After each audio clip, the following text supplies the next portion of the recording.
The advice and opinions expressed by the host of Autism Live and her guests are meant solely as suggestion and should not be in any way construed as child-specific advice. The Center for Autism and Related Disorders advises working with a board-certified behavior analyst who has experience with autism before starting any intensive behavioral intervention. Any choices you make in determining your child's treatment are completely at your own discretion.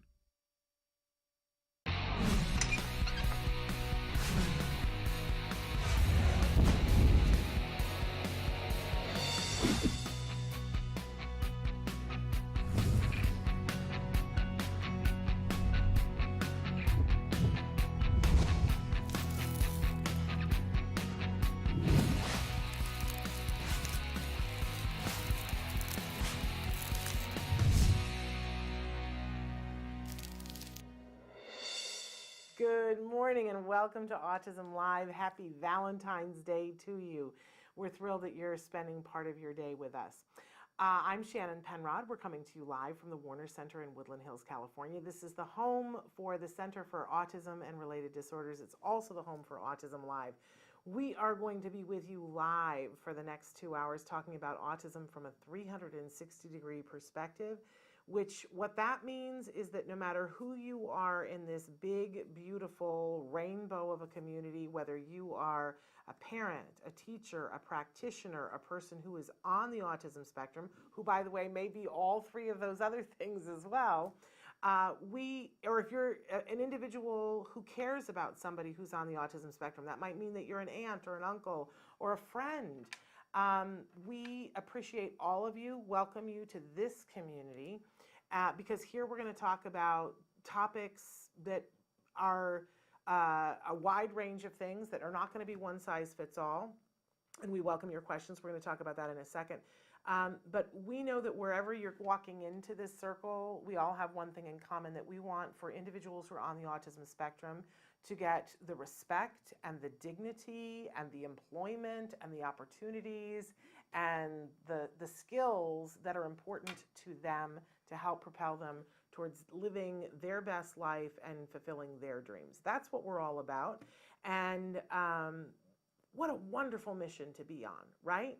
Whether this is day one and you are someone who just got a diagnosis for yourself or for somebody that you love, we hope that you will join us and participate, because this show is meant to be interactive. In fact, that's what makes us the happiest, is when we hear from you guys. So I want to tell you about some of the different ways that you can connect with us. And while I'm doing that, Traven's going to show you some sites on the beginning crawl here too. So our homepage is autism-live.com. When you go there, you could be watching the live show, of course. It's a new website now. So when we're live, it says live with a big red button. It's kind of orangey red. So I had said it was orange a couple weeks ago. I guess it's a orangey red. Sometimes on some computers, we see that automatically opens when it's live. If it doesn't, click on it and it should open. If it doesn't, let me know, because we're still testing her out. And there is now the chat box at the bottom of the page, that if you click on where it says chat, it opens up a little box and you can type and hit enter and it sends me a message. I wasn't able to get into that yesterday. I'm going to see in a second if I can get into that. We were having some technical difficulties with that, for which I apologize.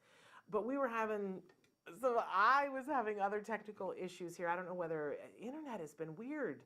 And I don't know whether that's because we just have had so much rain here in Los Angeles that I'm like, how many qubits does the arc have to be? That's the burning question on my brain right now. Anyway, but we hope that you will be persistent, because there are lots of ways to get in contact with us. If you really are somebody who hates change, and I know I am one of those people, and you really want to be able to look at it the old way, you can go, Traven's got it on the screen for you right now, you can go to oldautism-live.com and you can look at the old website and chat to us the old way. We are not going to keep that chat open much more, though, I will warn you. It's much more efficient to talk to us on Facebook. And I'm going to do a better job today of attending to what you guys say, too, on Facebook. I feel horrible that somebody wrote in with a question for Dr. Barbera yesterday, and I didn't get to see it in time before we were done with the show. So I'm going to see if we can't get Dr. Barbera to answer your question, and I apologize for my lack of proficiency. Working on it, trying to be better. In any case, we like to remind you whenever possible, and I usually get an opportunity on Thursdays, to tell you that we have lots of guests and experts here on the show, and that's a wonderful, wonderful thing. But please do not confuse me as one of the experts. I am not. I'm just not an expert in really anything. I have an opinion about a lot of things, and I have a lot of general knowledge about a lot of things, but not an expert in anything. I have been covering autism as a journalist for more than 11 years, so I have picked up, I would say, an informed opinion, but not an expert.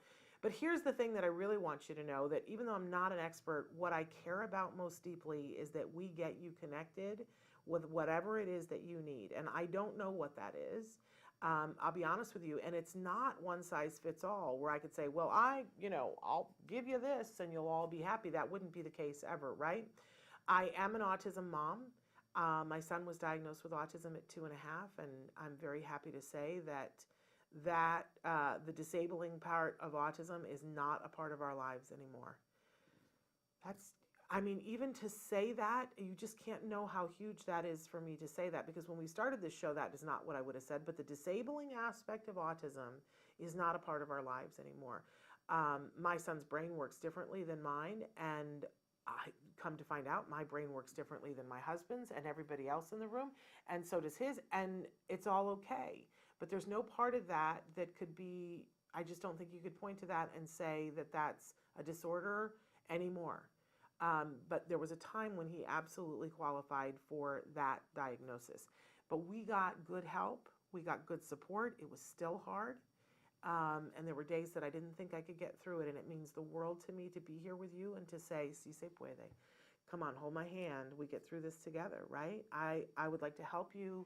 And if you'll tell me what it is that you need, we'll see who we can put you in contact with that could be able to help you. We'll get somebody on the show to talk about whatever topic you want covered. That's why I'm here. That's my why. I have so much karmic debt to pay down that they will be closing the casket and I'll be going, wait a minute, one more second. I've got a few more things I got to say here. Anyway. All right, so on Thursday mornings, we like to take on something that we fondly refer to as the jargon of the day. This is when we take on one word, one phrase, one acronym. We give you the actual definition, which I promptly make fun of, and I find that deeply, deeply enjoyable. Then we give you the working definition, which is meant to be a watered down, it isn't meant to give the BCBA's hives, but sometimes it does. But it's meant to give you a place where you can begin to understand what this term means, right?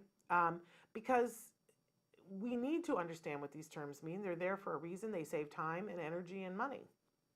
That's why people use jargon in all fields. And look, is there any group of people that need to save time, money, and energy more than the autism community? Yeah, I know. So, but we can't allow ourselves to be overwhelmed by the jargon. We got to take it a little bit at a time. So today's term, and you'll see what I mean when we go into this, expressive language. Here, Carol Merrill on this side. All right, expressive language. Let's take a look at what our actual definition of expressive language is. Expressive language is the production of language, including speech, signing, and or gestures for communication. Darn it, there's really not much to make fun of there, right? Not much at all, because I think most of us understand that language is a form of communication. But the thing that's interesting in the autism community that you may not be aware of is that take a look at what language includes. It includes speech. It isn't just speech, but it includes signing and gestures, okay? What isn't on here is that it also includes facial expressions, right? It's how we communicate. So let's take a look at our working definition. Working definition here is the child's ability to communicate their needs. And that is the child or the individual, whatever. Now, last week the term was receptive language. Receptive is anything we receive. Think about it that way. Anything we receive. Am I receiving when you make a face that you are unhappy? Am I receiving when you say, stop doing that? I understand what you mean. Am I receiving when you say, stop kicking your leg and put the purple balloon on top of your head? Do I know what that means? That's receiving. Now, expressive is anything that goes that way. How we express our needs and wants and fears and confusions, all of those things. And a lot of times we mistake that language is spoken. And for so many of us that are autism parents, we are focused on that. We want our kids to speak, and of course, that's what we want, right? And for us in this century in the world, speech often is the most effective way of communicating. It certainly can be efficient and quick, right? It's faster than typing, let's be honest. Although there are some people who can text faster than I can talk, it's a miracle. I don't know how they do that, but they can.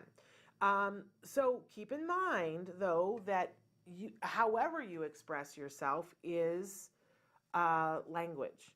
So when somebody is signing, that is expressing themselves. When someone just gestures and says, when the teacher does that and makes that face, ooh, she's watching me and I'm in trouble, right? She's not happy with what I'm doing.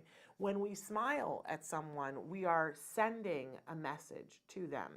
And then within expressive language, there are all these little things.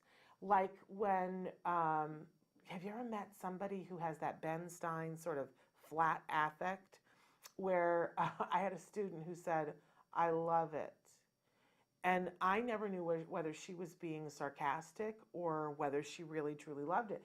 And I'm the kind of person that I said to her, are you being sarcastic? What? And she was like, what do you mean? I absolutely love it. And I said, is that, and I would say to her friends, does she love it? I'm not sure, right? So when we are expressing ourselves, being able to modulate our tone, right? Being able to put things in a way that people get it, use words. Look, none of us is perfect at expressive language, right? But let's be honest that the better you are at expressive language, the more of your needs you're going to get met.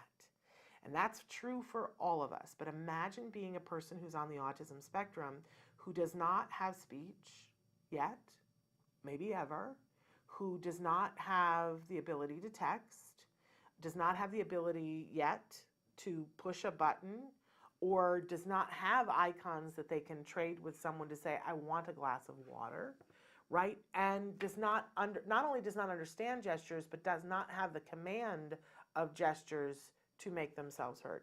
What can you imagine that they would do to get their needs met? Well, think about all babies. Babies don't know or understand gestures. Babies don't know or understand language. They don't have sign language often. When they come out of the womb, they certainly don't have that. So how do they communicate their needs? They cry. They cry. They cry and they fuss, and we jump and we do whatever, right? But at a certain point, babies, if they are typically developing, see language happening and go, that's quicker.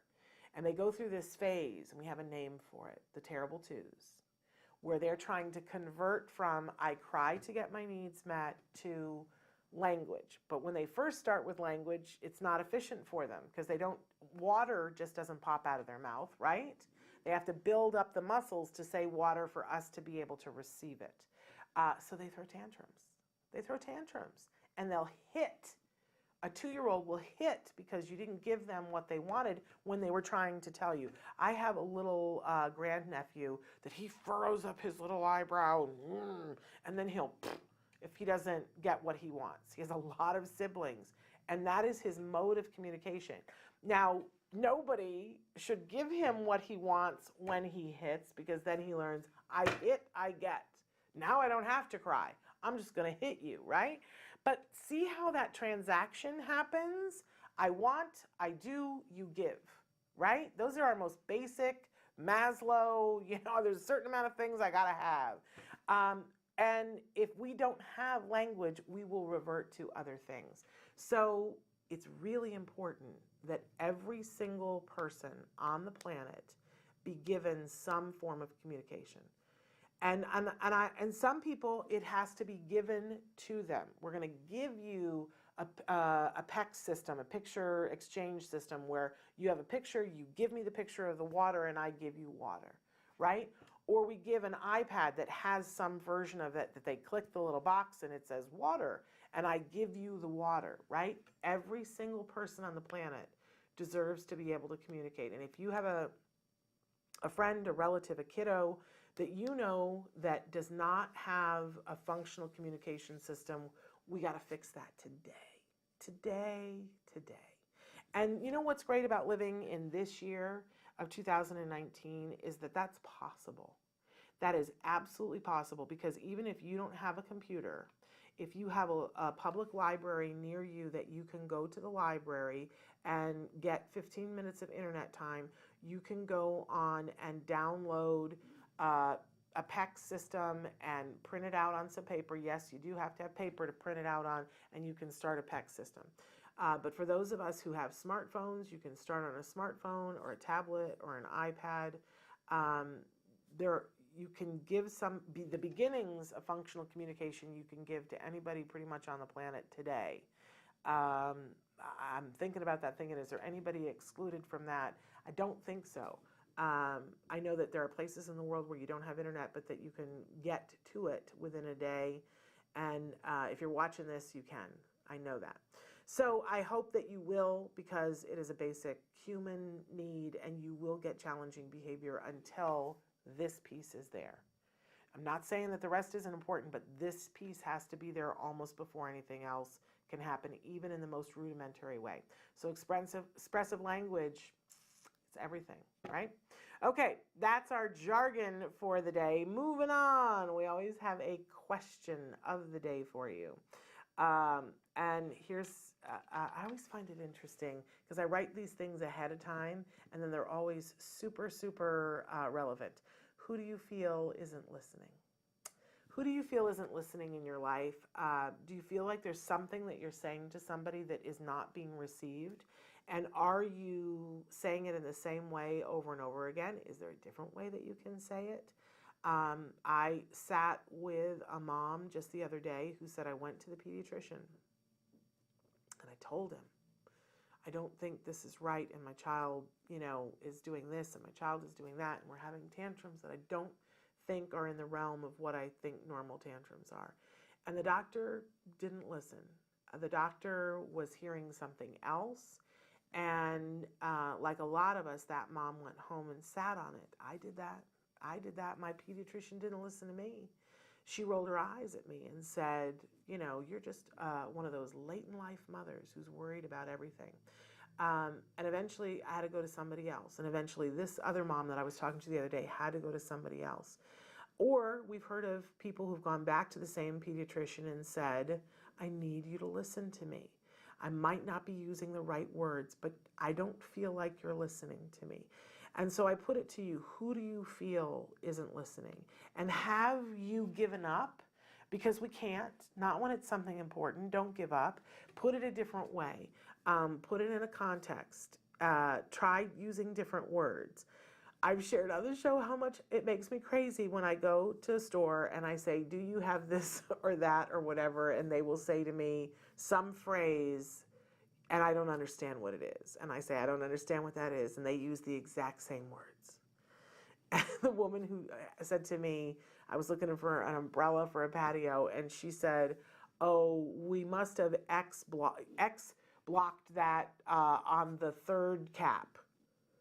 And I said, I don't know what that means. That must be some sort of jargon that you use at your store. What does you X blocked it on the third cap mean? And does that mean that there is a cap somewhere that I need to look for the third one?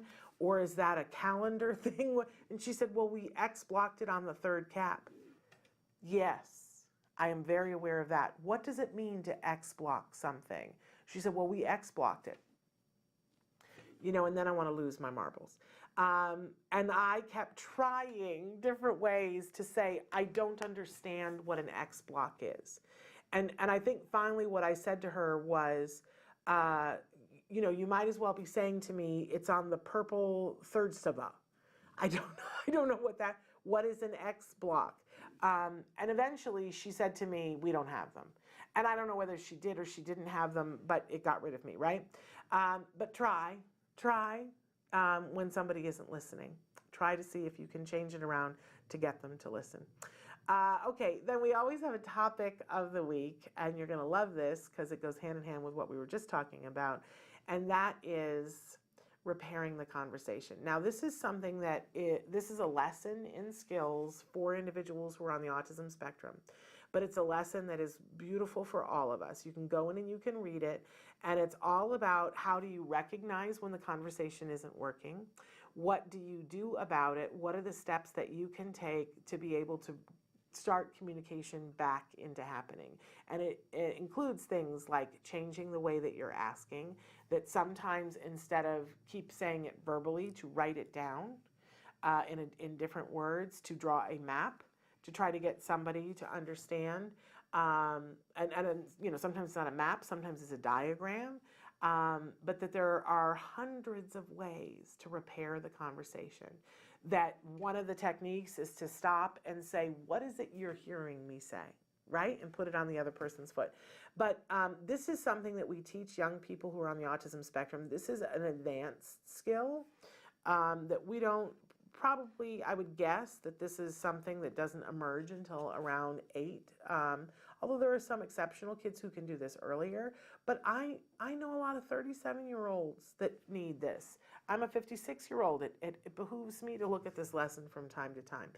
And we as individuals in the autism spectrum, wherever, if you're a parent like me or you're a teacher or practitioner, think about the conversations that you have on a daily basis with your teacher or with your practitioner or with your parents or with your teenager, and ask yourself, where is the conversation falling apart, and have I stopped to identify that and tried to repair it?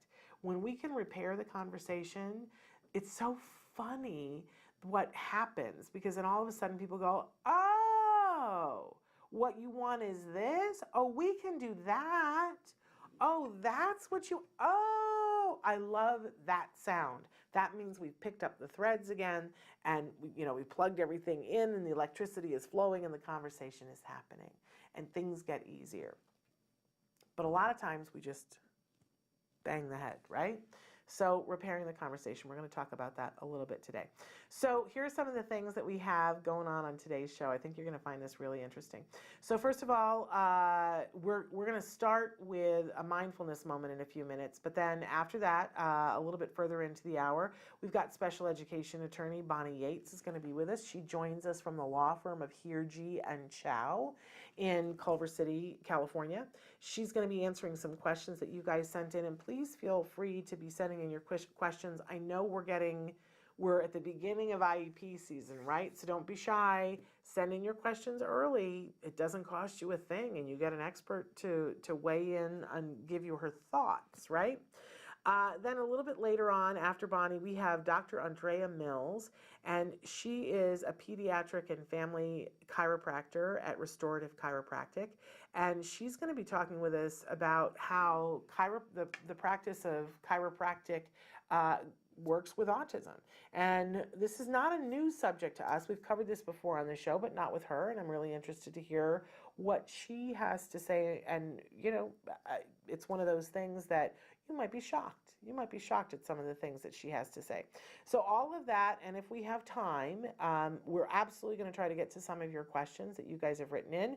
And maybe we'll even get to a special autism in the classroom moment. I don't know. I don't want to promise, but it's a possibility. So that and more coming up. Don't go away. We'll be right back after these messages.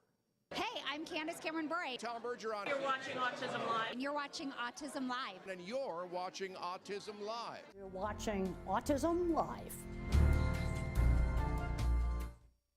Do you provide care services to someone with autism? Recently, more and more children are being diagnosed with the condition and getting the support they need as awareness grows. But what happens to these children as they grow up? It's estimated that over 500,000 youth with autism will turn 18 in the next decade, and they'll be faced with a very difficult reality. As children with autism grow up, their services start to disappear or become very difficult to access. Things like medical care, mental health counseling, vocational training, and more. All services that are still desperately needed. The loss of support that youth with autism face as they grow up is so severe that it's referred to in the autism community as falling off a cliff. Adults with autism need the same level of support they had as children to avoid falling off the services cliff. Introducing Skills Living, the web-based software designed specifically to help transitioning youth and adults with autism so they can avoid the cliff and instead fly to success. With Skills Living, help your learner with autism develop the skills they need in all the critical areas of adult life, including self-control, planning, and problem-solving, effective communication, performing life skill tasks for independent living, acquiring and maintaining employment or other meaningful activities, developing and maintaining social skills and relationships, accessing transportation and public services, and being safe. Skills Living includes a comprehensive assessment, a data collection mobile app, behavior intervention plan builder, and automatic progress reporting. It also provides a complete curriculum addressing 16 key areas spanning the entire range of functioning adulthood. Skills Living is easy to use and can be implemented by schools, parents, and autism service providers. Call or click today for your free demo and see how Skills Living can help your learner with autism avoid the cliff and instead reach their fullest potential. Skills Living. Wish, learn, become. Welcome back. And I want to say a very happy Valentine's Day to everybody who's watching, but most especially to Samantha, who wrote in and said Happy Valentine's Day, Galentine's Day, and to Raja, who said Happy Valentine's Day. So happy Valentine's Day, Galentine's Day, back to you. Thrilled to have you watching. Anyway, it's time for us to do our Mindful Thursday. And I wanted to take just a minute. I had so much opportunity over the last couple of days to meet with parents. And look, we all sort of say the same thing, right? The word, you can sit down with any autism parent and you just got to wait for how many seconds, how many minutes before the word overwhelmed comes up in conversation. It's almost like a game show, right? Like that I want to be like ding, ding, ding, ding, you know, outburst, or what's the game when the magic word is said, everybody gets the points, right? It's not going to take long for that word to come up.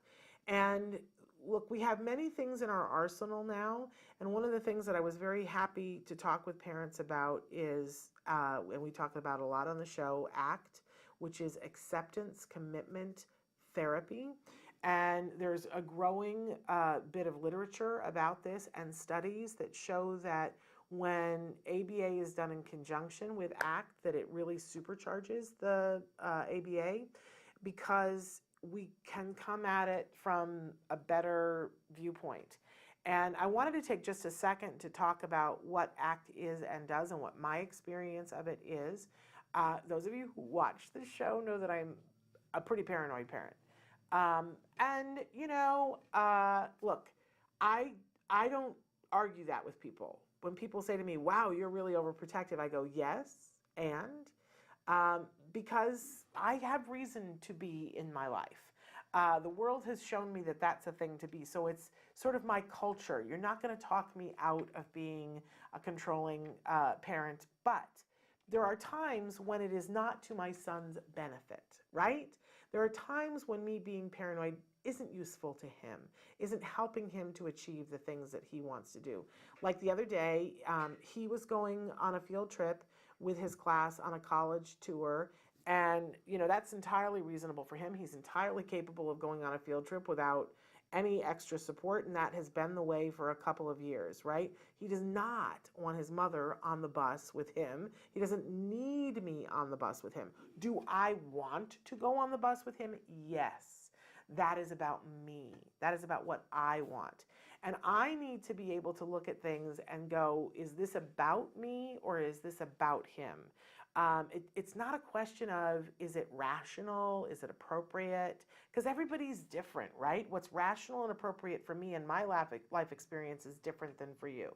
So I'm not arguing, and people want to argue it with me, and I'm like, why? Why you want to argue it? But let's do something useful. Let's talk about, is it for him? And if I'm in a place as a mom where I want him to be at his level best and do all the things that he wants to do in his life, then I have to be able to let him. I have to be able to have my feelings of, ooh, I want to go on the bus, but not go on the bus, right? And weigh when that is appropriate too. So I was able to do acceptance commitment therapy to deal with those feelings for me. That's what it helped with me. Now for you, it might be something else entirely. But I needed to deal with the anxiety of when I couldn't have it my way. I'm just being honest here.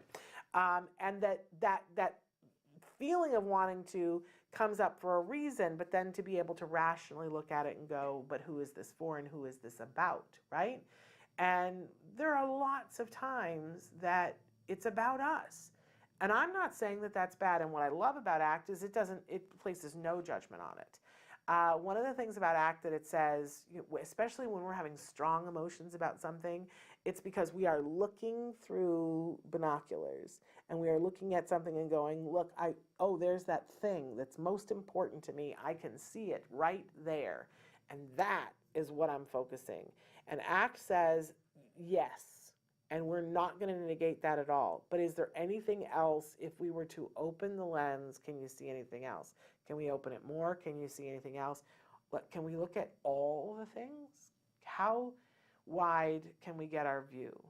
Because I can say, I want to ride the bus with my son, and I'm worried about, my son on the bus, but are there other things? Like, has my son been on a bus trip successfully before? Yeah, a bunch of times now. And, how does my son feel when he gets to do something without me? He feels great. And how does his world work when he feels like he's the captain of his ship?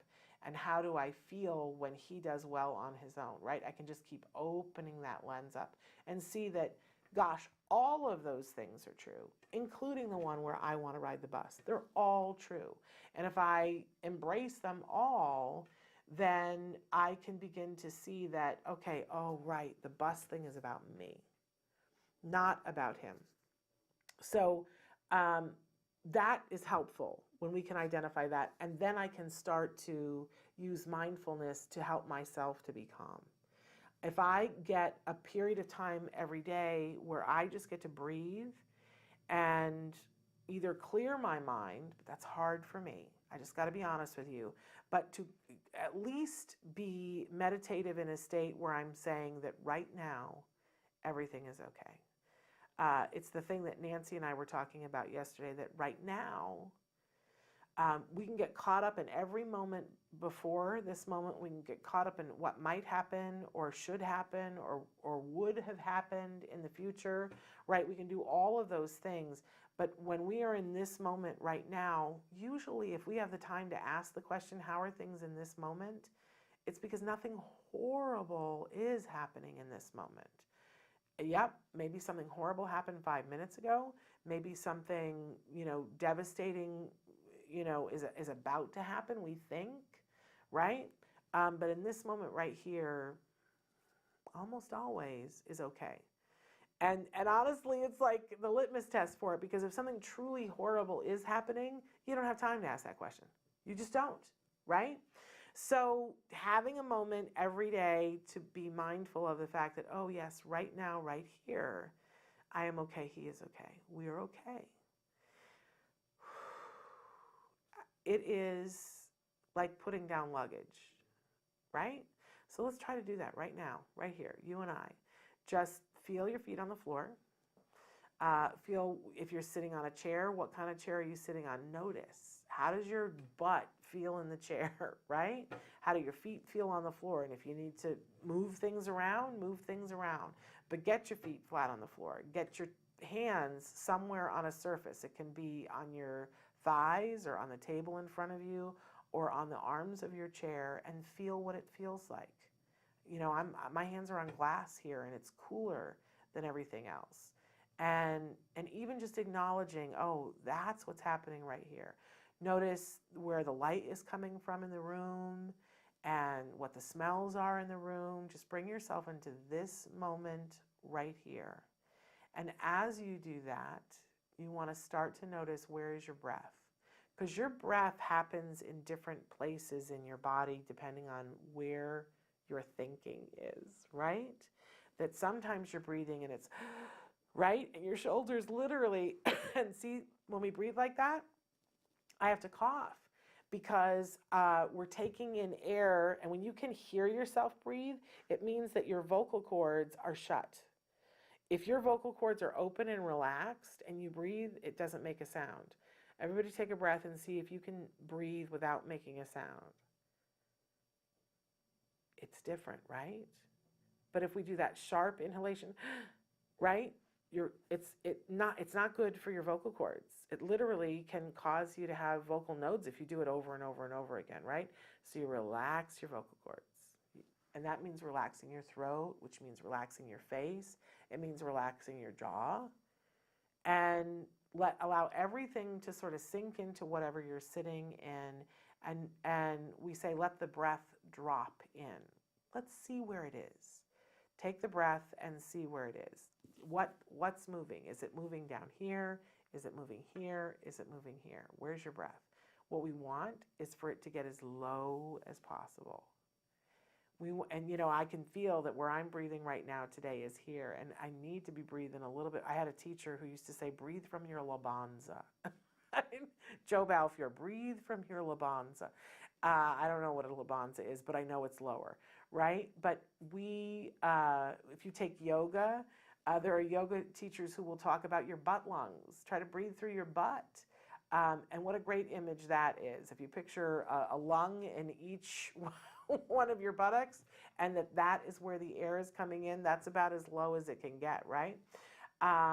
There was the inhalation of breath. But so if you can take just a minute and feel the place around you and feel your breath and do a big, deep inhale, and then a slow exhale. And a lot of times what we find is that we've been breathing really shallowly. Like, how many times a day do you get a breath all the way in, as much as you can hold, and hold it for a couple of seconds, and all the way out and push it out? Imagine that, it's this giant bellows, like those old-fashioned things that you squeeze almost like an accordion, and we want to get it all the way open, and we want to get it all the way collapsed. And you can literally let your body collapse as you're pushing it out. But imagine that there's some old dusty crumbs in the bottom that you want to push all the way out, even if you have to cough the last breath out. So let's try that. So breathe all the way in. A little bit more. Push it all the way. Hold it for a second. And then slowly, try not to have it all out, right? Try to slowly let it all out. More. Push. Push it all out, right? Now, big inhale. It's hard for me to do it and talk at the same time. But if you can do that 3 times a day, let's start with something really, really practical. 3 times a day where you take the big inhale all the way to the point where your ribs hurt because they've had to push out to make room for it, and push all the air out so that we get to the bottom of it, and then feel what it feels like when you take that inhalation back in. If you have not been breathing in that way very much, and honest, I don't on a daily basis every minute of every day, right? Because life happens and you're doing whatever. But being able to breathe that deeply, it really sort of refreshes things, right? It's a way to blow the cobwebs out. Your thinking gets a little bit more solidified. You get a little bit more relaxed. It's harder to make you overwhelmed if you will make this a practice. It just is. I call it an insurance policy. You do it when you're not stressed, right? And it helps you to deal with things down the road. Now, one of the things that I said a couple of weeks ago when I came back from San Francisco, I attended a workshop where this fabulous gentleman was talking about all the studies, ABA and ACT and all mindfulness and all these different things. But one of the things that I took in from what he said was, you really have to get to 20 minutes. You're not enjoying all the benefit that you could. Not that it's not useful. If you just do 3 breaths, it's useful, right? But his supposition is that once you get to 20, it's like a whole other world. And that intrigues me and excites me because I'm not personally at 20 minutes. Even we have a meditation for stressed out parents that's available to you. It is on our iTunes. You just have to hunt for it. And I'll see if Traven can find it and repost it on our Facebook. But there is this meditation, and I'm just checking the time. It's 11 minutes. And I wanted it to be 11 minutes because I thought, oh, we don't have a whole lot of time. But I would tell you to start with the 3 breaths, then see if you can do the 11 minutes, even if you can do it twice a week, the 11 minutes. But I'm going to start pushing all of us, myself included, to get to 20 minutes. It is my hope that by April 1st, we're going to have a 20-minute meditation for you. So that we're stretching ourselves, because apparently at 20 it gets really good, and then I don't know what happens. Are we going to want to do 40 minutes? Do we have time for that? Maybe it will make it worth it. Maybe it'll be so incredible when we get to 20 minutes that we'll say, look, we just have to do 40 minutes. I don't know. But I want to know. He says it's such a difference that I got to know, and I hope you'll go with me. Okay, so find the time. And you don't have to just do it with us. Please know that on iTunes and on other websites, there's all kinds of free meditations if it helps you to have somebody talk you through it. I think for those of us that have that monkey mind that goes constantly, and I know when I sit down to meditate, I go, okay, I'm breathing. Oh, I got to remember, and I go, let that go by, let it go by like a car, right? And then I'm like, but I'm watching the license plate on the car, right? And I'll go, no, I'm just breathing. And then the other thought, oh, I got to do this, right?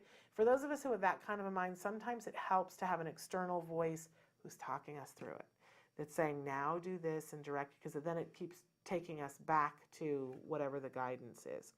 And there's stuff all over the internet that's free and available. And then there's stuff that you can pay for too. But try the free stuff, utilize the free stuff first. Okay. But if you will do this, I know for a fact that the other day my son went on that field trip, and there's no way that he could have gone on that field trip. There's no way that I would have gotten through it. I wasn't even in town. I was in Sacramento and he was someplace else, and I was very aware of it and talking to people about it, and I did not need to be medicated. And I'm just here to tell you that I could not have done that had I not done some ACT training. I just couldn't have. It wasn't, and I was like, and I don't know how that's ever going to happen. But I'm very happy that it did happen, and I think it's worthwhile. So I want to encourage all of you. There are books. There's one called The Reality Slap. That's a great book that's written by a parent, an autism parent who's also a practitioner. And you can get that book and read more about it. Or I'm sure that you can find things near you, like I said, on the internet. I have no idea. I was looking to see, it says we're in a commercial. My Facebook is not giving me your comments at the moment. We'll figure that out during the break. But we are going to take a break, and when we come back, we're going to have the fabulous Bonnie Yates, special education attorney, with us with your questions. So stick with us.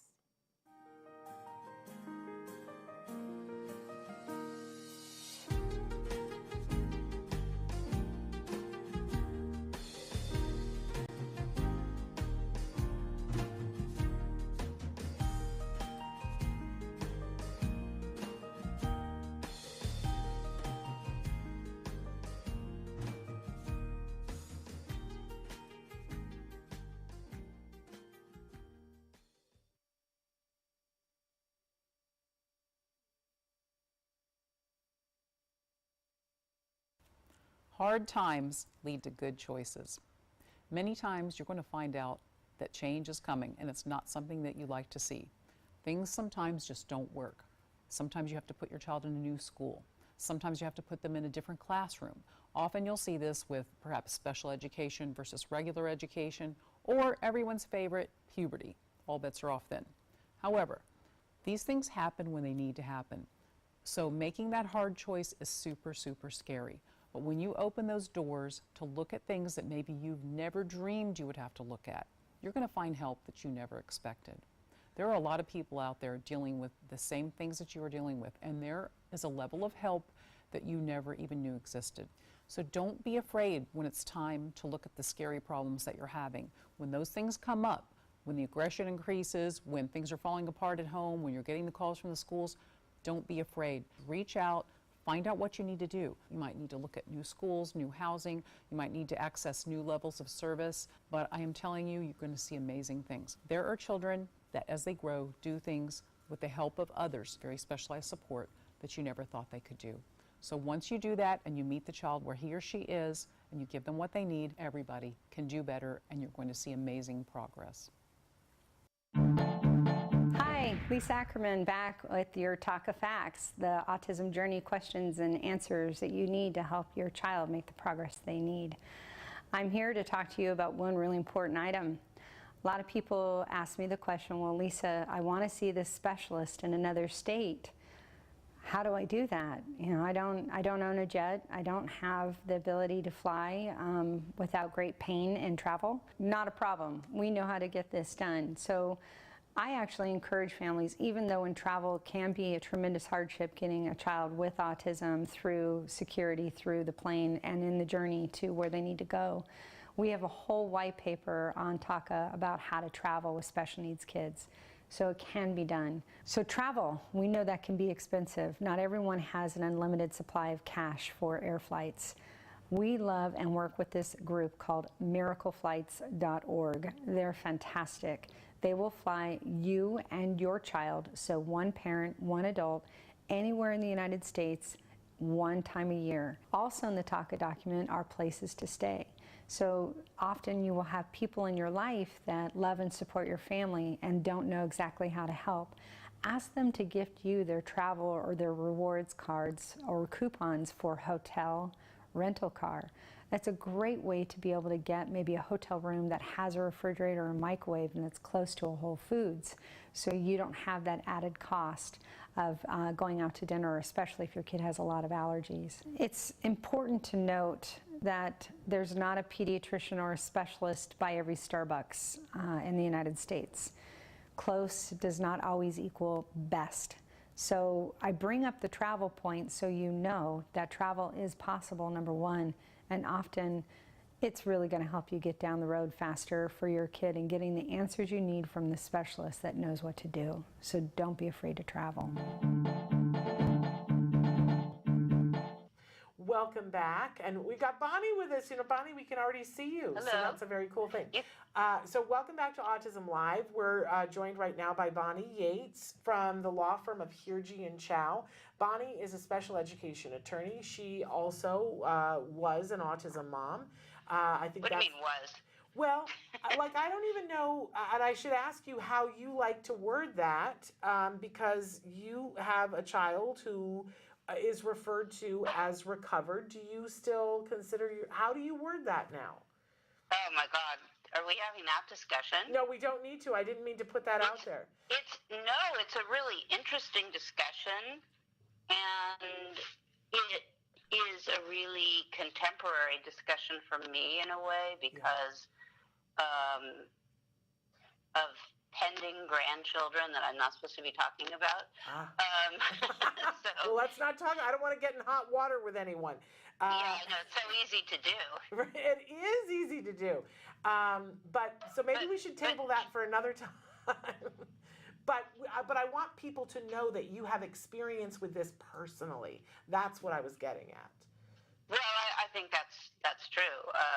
I do feel like my life changed forever once I learned in a personal way what the word autism meant. I didn't really know too much about it before that.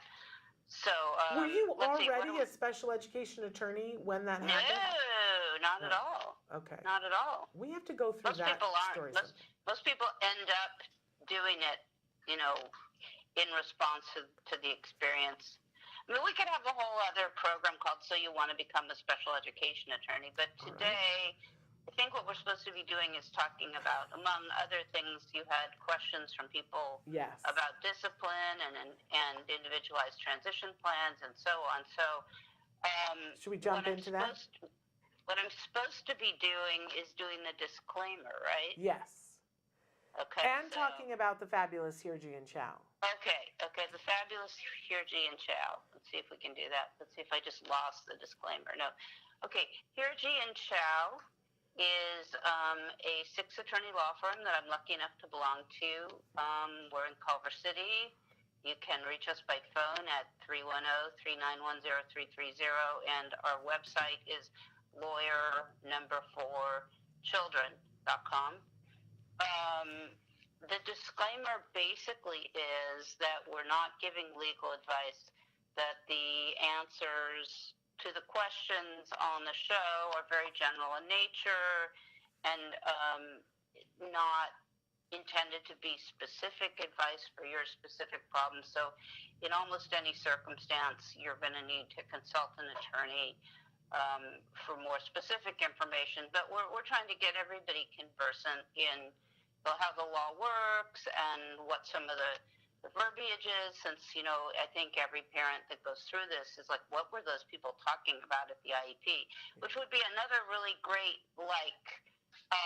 edgy Netflix show. Like, what were those people talking about at the IEP? We could spend hours and hours, unpacking euphemisms and things, but we're not going to do that today, even though it's Valentine's Day. But can I tell you, Bonnie, that I live and breathe to have you see my show, The Autism Monologues, because there is a comedic IEP in the middle of it where I love it. Where I play all the different characters at the IEP. Oh my God, that's so perfect. So we'll have to share that. I want to be on your IEP team, Shannon. There we go. Actually, I want to just say, for Valentine's Day, for me, it's all about the moms. Happy Valentine's Day to all my amazing women friends out there that make the world so lovely for the rest of us. So it's actually been renamed Galentine's Day, and so we should be giving rather than regretting what we might not be getting on Galentine's Day. I love that. Makes great sense. Okay, so we've had the disclaimer. We have heard about the fabulous Hirji and Chow, lawyer4children.com. Love them. Love Bonnie. I'm going to jump into these questions now that we have had come in. You can feel that IEP season is heating up because of the questions that we're getting. Oh, yeah. Right? So the first one is, I'm in Northern California. My son has an IEP, and recently he hit another student who was taunting him. He is now suspended for 10 days. The child who was taunting my son doesn't have an IEP. I know this. And she says, I know his mother, although we won't be friends after this. Her child was given a verbal warning. This doesn't seem right, but I don't know where to start. Well, I didn't come at the question from how to get the other kid disciplined. I came at the question from, what is she going to do to make sure her son isn't unfairly disciplined? So there are actually fairly robust disciplinary protections in the IDEA for children identified as having an IDEA disability. There are also protections under Section 504, the Rehabilitation Act, but they are not as protective, and I'm not really going to talk about 504 today. I'm just going to talk about manifestation determination, which is what you end up with in a situation where, what were her facts again, Shannon? So her son punched a student after he was taunting him, and now her son he has an IEP. She did share that with us, and now he is suspended for 10 days for punching the other kid. Okay, so I kind of jumped the gun a little bit, because the district can suspend for up to 10 days without having to do anything else, and then he can come back to school. The teacher can suspend for 2, the principal can suspend for 5, and I guess the superintendent can suspend for 10. You're allowed to have up to 20 days of suspension, not consecutive if you're an IEP student, 20 days in a school year, or no more than 10 consecutive days. So if you stay under the 20 and you don't exceed the 10 for any particular suspension, nothing's going to happen in terms of disciplinary challenges or anything. But it obviously, if your son is getting in repeated, altercations with people at school, whether it's his fault or not, and it might not be his fault, and it might be totally unfair, but I thought it would be better if I told you what to do if you actually ended up in the position where you were confronting an expulsion, how the law works. Yes, that would help. Excuse me. So first of all, you got to have grounds for the suspension, and they, for the most part, they're kind of what you'd expect. I mean, they're looking at quasi-criminal and criminal behavior, or at least that's how they're going to construe it. So if you cause or threaten injury to someone, if you use force or violence, except when it's in self-defense, if you possess a knife or other dangerous object, if you have either possession or use of or furnish a controlled substance or alcohol,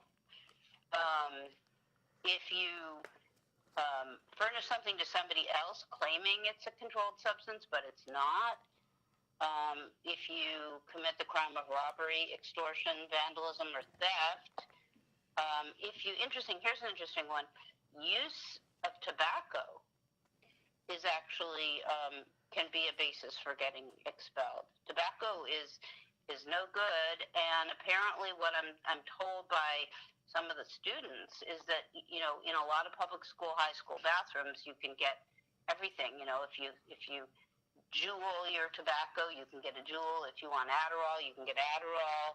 It's a real problem. Anyway, any obscene act or engaging habitual profanity or vulgarity, that's an interesting one because it has some First Amendment implications. Possession of drug paraphernalia, disrupting or willfully defying school authorities, bringing a fake firearm to school, receiving stolen property, intimidating a witness in any kind of educational hearing, bullying, hazing, which is described as rituals that can cause great bodily injury or personal degradation or disgrace, and sexual harassment, which has a much longer definition than I'm getting into now. Hate crimes and terroristic threats, and so those are the bad ones. Now, they have to be on school grounds or during a school-sponsored activity, so you may end up in the context of an expulsion hearing. You'd probably say that A, the behavior wasn't as characterized, but B, it wasn't, if it were not on school grounds or at school hours, during school hours, you'd have an argument that the school doesn't have jurisdiction. So that's always one way that you try to challenge it. Now, I mean, there are certain offenses that are zero tolerance, which means the superintendent has to expel on a first offense, and then there's certain ones that he has discretion. But before you expel anybody, you are supposed to show that other means of correction were considered and tried and were not useful in correcting the behavior, and you have to show that the student is a continuing danger. So if you can't show those things, it's probably going to be hard to keep the student out of school while the disciplinary proceedings, meaning the expulsion, are pending. So the zero tolerance offenses, I think I'm not going to go through them right now, except for just to tell you that they're obviously the more serious crimes. But there is a lot of zero tolerance at school these days, and it's in spite of the fact that I'm basically kind of a civil libertarian by nature, I really do understand the tension between trying to manage the threat and the challenge of school violence as opposed to trying to give students their due process rights. It's a difficult balance. So anyway, if you suspend somebody after the first 10 days of suspension, you get into another period of suspension. You have to hold the manifestation determination, because if you suspend somebody for, let's say, 12 days, that's considered a change in placement. So that gets you to this meeting at which the district is going to look at the question of whether or not the child's behavior is a manifestation of his disability. And if it is, it's going to be very difficult to expel the child because the person has an IEP, which entitles them to disciplinary protection. So the way it's supposed to work is if you're suspended for more than 10 days consecutively or more than 20 days in a school year, you're supposed to get a pre-suspension conference. And at that conference, you're supposed to get written notice of the offenses for which you're proposed to be expelled. And the standard of that meeting that needs to be looked at is, was the behavior caused by or had a direct and substantial relationship to the disability, and was the behavior a direct failure of the district to implement the IEP? So if you can show either of those things, and you can usually show number one,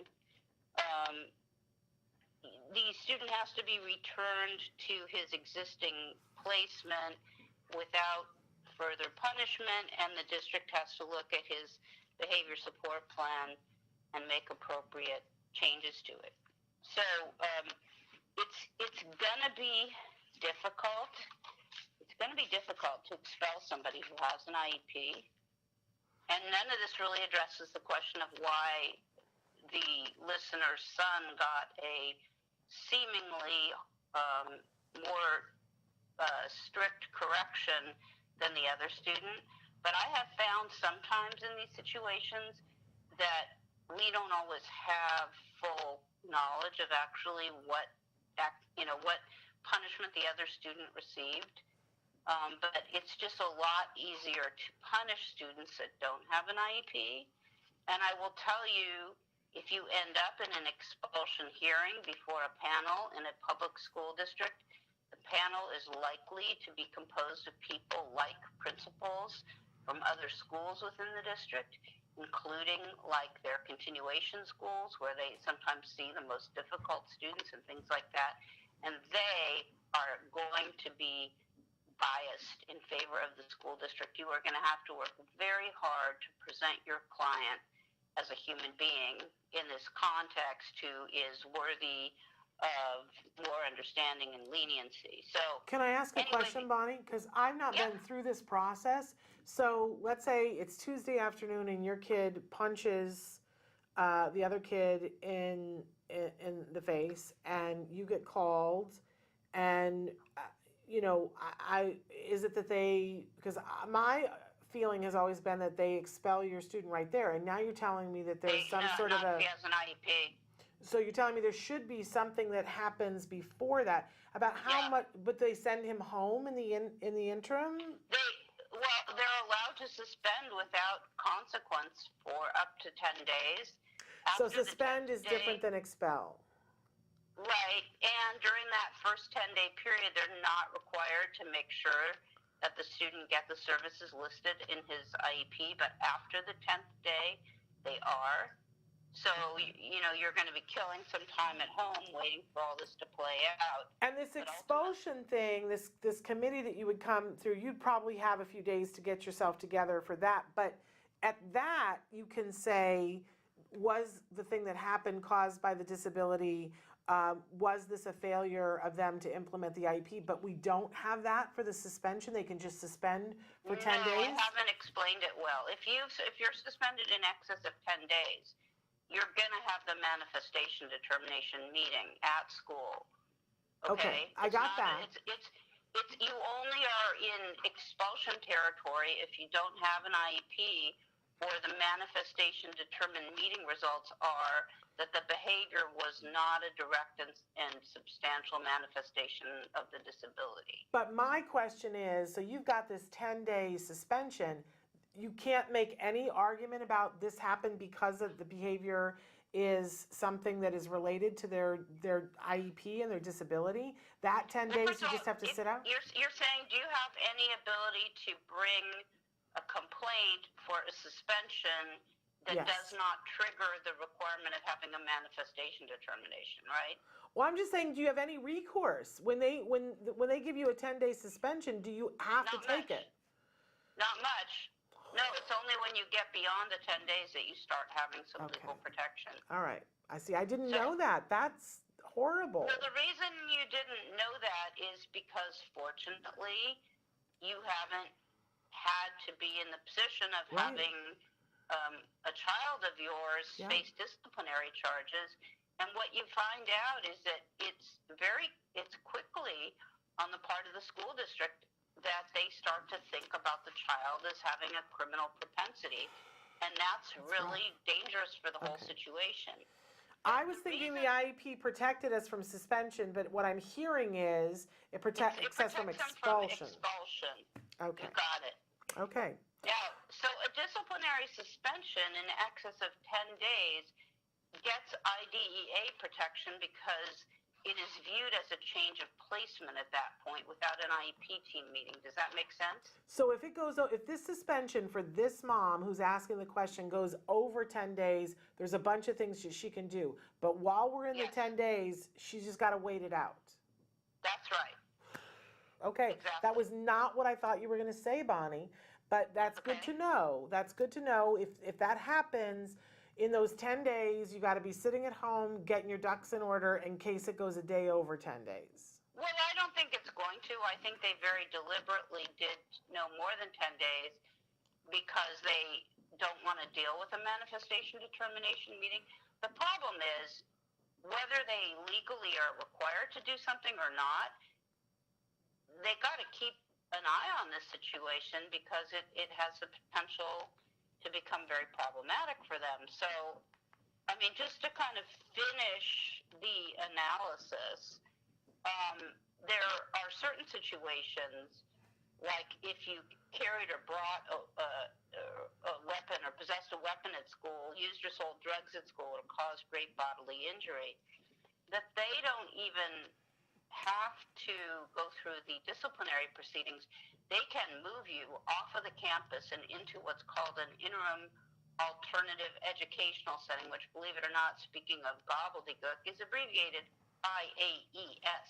So they can remove you somewhere for up to 45 days while the disciplinary charges are pending if you do any of those things. But fortunately, in most cases, that's not going to be the kind of offense that our students will have committed. But be careful about the IAES, because I've had them impose it in situations where it wasn't justified and the parent didn't know any better.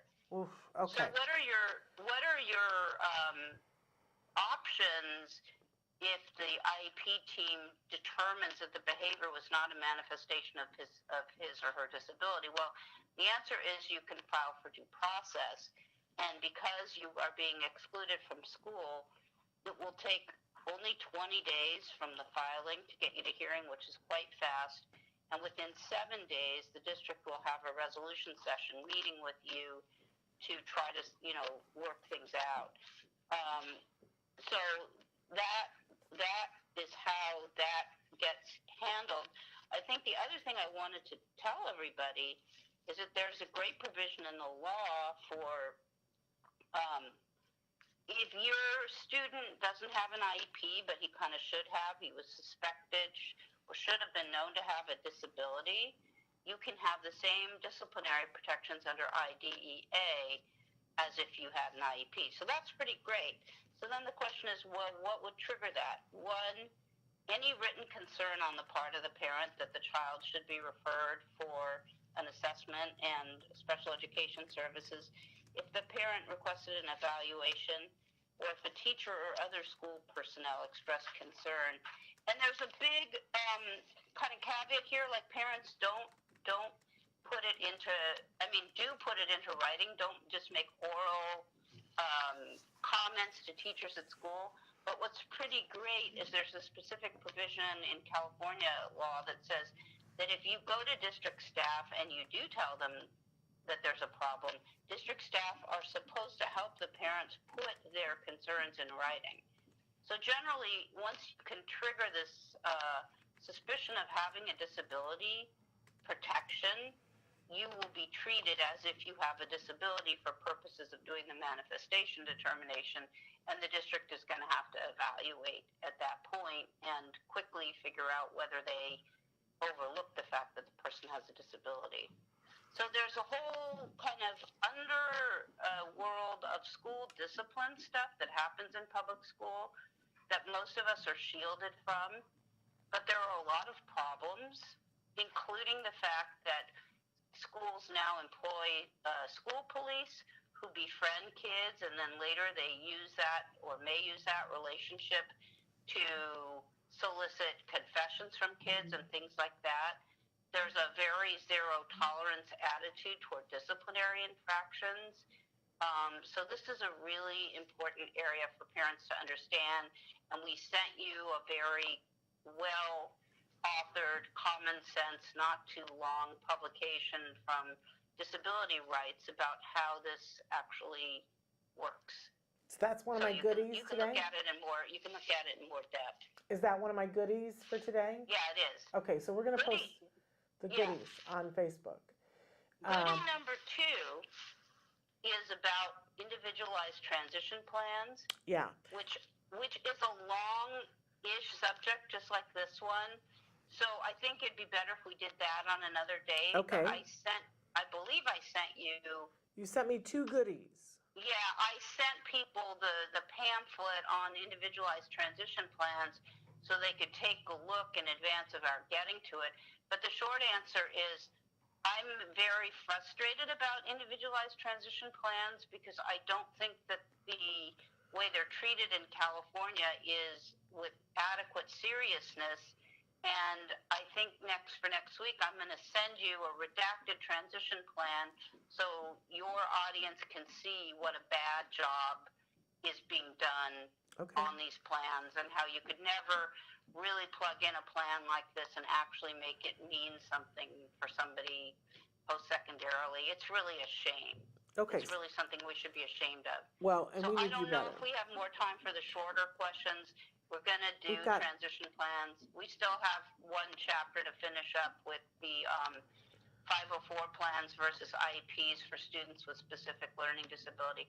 We got a lot of stuff to do. So what should we do next? Well, we've got 3 minutes. Should we take on one of the shorter questions? Yeah, let's do that. Okay, my child was diagnosed with ASD 6 months ago. The school district offered us a pre-K program with speech OT and some ABA, although not one-to-one ABA.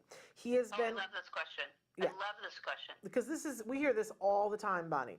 He's been going there since February. Well, that's like 2 minutes. Now I've started ABA, and they want him for 40 hours of one-on-one. I told the school we might take him out of pre-K to go do the ABA, and they said he would lose his speech and OT, and not just for this year, forever. My ABA provider has said that they can't do that. I don't know who to believe. We live in the state of Washington. So, but we hear this all the time of the school district will offer speech OT and some ABA that they say, but they're very clear. It's not one-on-one ABA. And then parents are starting ABA and they're like, well, I don't know what to do. But the question is specifically about if she takes him out of pre-K and puts him in a 40-hour ABA program, does the school have the right to take away all of the services and say and take them away forever? Well, there's a bunch of interesting stuff in that question.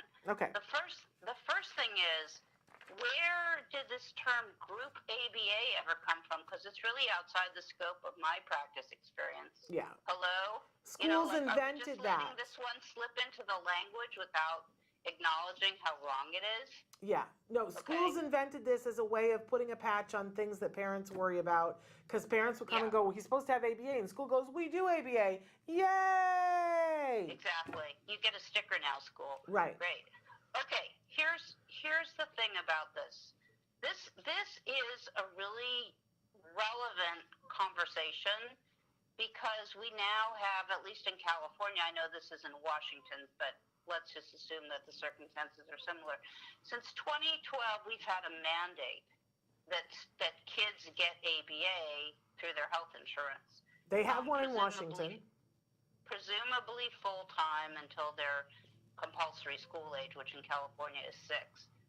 I, from time to time, have a family come in with a young child and they think that they need advice in order to prepare for their initial IEP meeting. So transition from regional center services to IDEA services.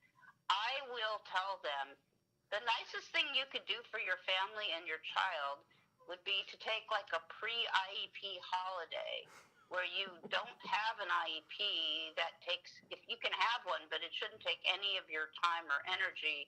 You should use insurance.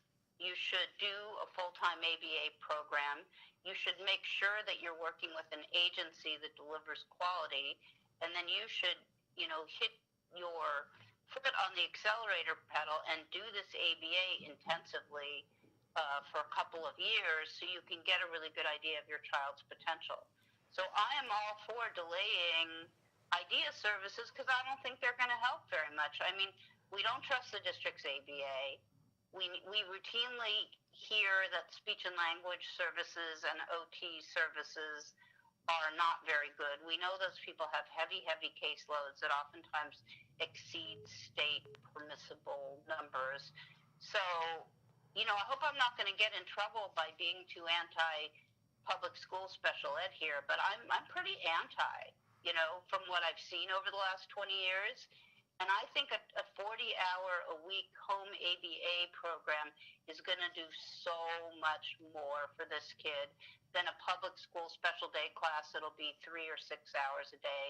And so they can consent to the portions of the IEP that they want under California law and receive the OT and speech services if they really feel that that's what they want to do. But my advice would be that they could get better OT and speech services through their insurance. So assuming they're not going to run out during the year, I don't know if I'd even involve myself with the school to that extent because it's just going to be a hassle and you're not going to get much for it, frankly, without a fight. So that last little line about you're going to lose everything forever, like I don't even know where that came from. I don't even know how to begin to respond to that except for to wonder, is that what these people think? Or are they just being really abusive? What was I going to say? Like chutzpah-y. Right. I mean, it's like, really? You're going to tell parents that their IDEA-eligible child with autism will lose their right to services forever? Like, what are you hoping to get for this? It doesn't even make sense to me. Yeah. There's very specific law that defends your child, and just to be clear, they can't take away anything forever. And especially not when it's a pre-K situation. And we're way past time, Bonnie, now, but I loved hearing your advice because who better to give that advice than somebody who has seen it firsthand and has been working with school districts for a long time. So there you heard it from a very wise special education attorney and mama. So I loved it. But what I didn't say is that on Valentine's Day, I'm sort of like previewing some of my husband's crazy art. And I did it without explanation because it's a little hard to explain. But anyway. Is that your husband's piece there behind you? It's gorgeous. And look at all the stuff. Yeah, it's gorgeous. Yeah, and I don't know if you can see above that. He's got some little puppets he built for a musical opera saga story about Bodie, an old ghost town in California and whatnot. Anyway. He's totally my Valentine, so I'm being like a millennial and giving him a complete shout out on Valentine's Day, which since he's not, going to be on social or any kind of media, he's going to miss, but kind of fun to do anyway. I love that though, and that's gorgeous, that collage behind you. The more I look at it, the more I love it. Okay, well, details at 11. Okay. Bonnie, we adore you. We want to thank the law firm of Hirji and Chow. The website is lawyer4, and that's the number 4, lawyer4children.com. And we appreciate you, Bonnie, and everything you do, and we'll meet back here next week. How's that? Sounds great. All right. Thank you. Thank you. Happy Galentine's Day. Right back at you. All right. Bye-bye. Bye. All right, we are running a little bit late, but that was lovely to hear her say that. I thoroughly enjoyed that, but we don't want to delay for our next guest. We're so thrilled. We're going to take a break, and then we're going to be back with Dr. Mills, who is a chiropractor and deals specifically with pediatric chiropractic, and we're going to talk about how that meshes with autism. Stick with us.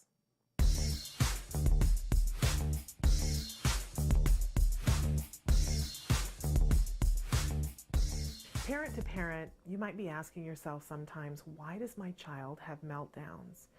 Well, the difference between tantrums and meltdowns, they're a part of typical development, but meltdowns are when things get a little bit more out of control, when even the child isn't sure what's entirely wrong.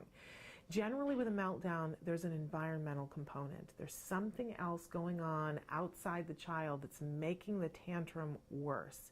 It's really important that we start to be detectives and take notes and look around at the environment and start to figure out what are the things that happen every time your child has a meltdown.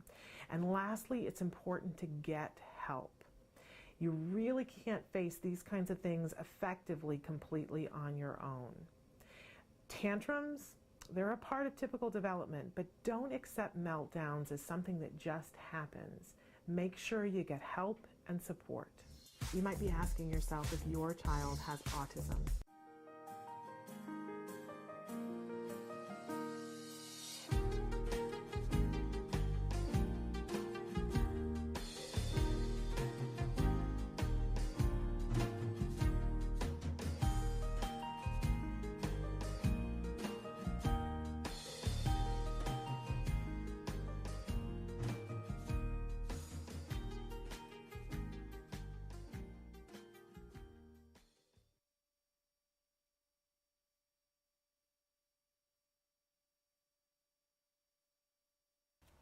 Hard times lead to good choices. Many times you're going to find out that change is coming and it's not something that you like to see. Things sometimes just don't work. Sometimes you have to put your child in a new school. Sometimes you have to put them in a different classroom. Often you'll see this with perhaps special education versus regular education, or everyone's favorite, puberty. All bets are off then. However, these things happen when they need to happen. So making that hard choice is super, super scary. But when you open those doors to look at things that maybe you've never dreamed you would have to look at, you're going to find help that you never expected. There are a lot of people out there dealing with the same things that you are dealing with, and there is a level of help that you never even knew existed. So don't be afraid when it's time to look at the scary problems that you're having. When those things come up, when the aggression increases, when things are falling apart at home, when you're getting the calls from the schools, don't be afraid. Reach out. Find out what you need to do. You might need to look at new schools, new housing. You might need to access new levels of service. But I am telling you, you're going to see amazing things. There are children that, as they grow, do things with the help of others, very specialized support, that you never thought they could do.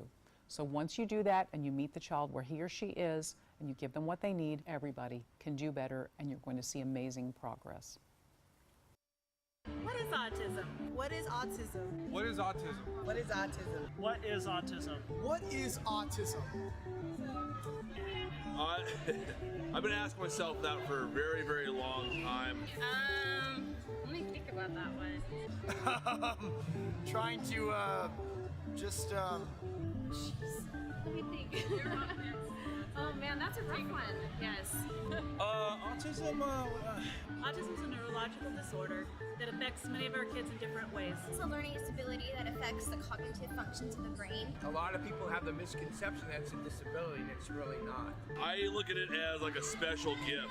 When one person thinks differently from another. It's an opportunity for everyone to learn to understand someone that's a little different than them. Autism is the ability to educate. They're given so much talent in different areas.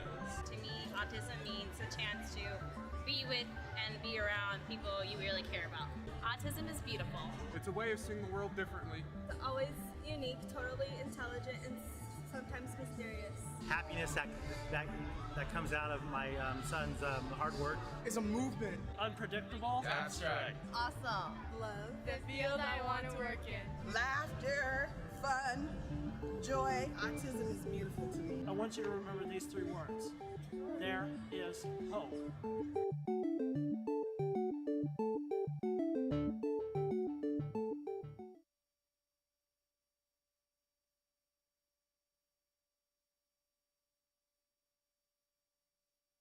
Nobody ever asks a kid with autism, what is it you'd really like to do? At this school, we ask the kids, what is your goal? What is your dream?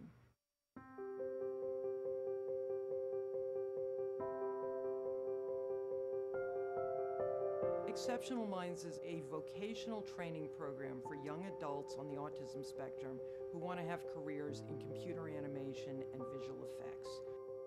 I think young people with autism are totally underestimated. When you've met one person with autism, you've met one person with autism.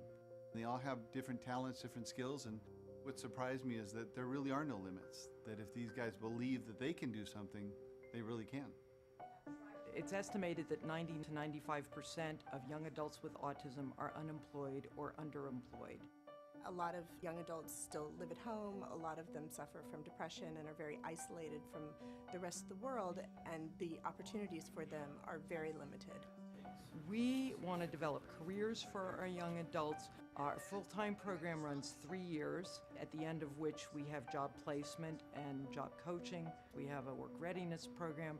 We also have our own in-house studio so that when our students graduate, they can do on-the-job training and work on real projects. We outsourced about 30-40 shots to the team here.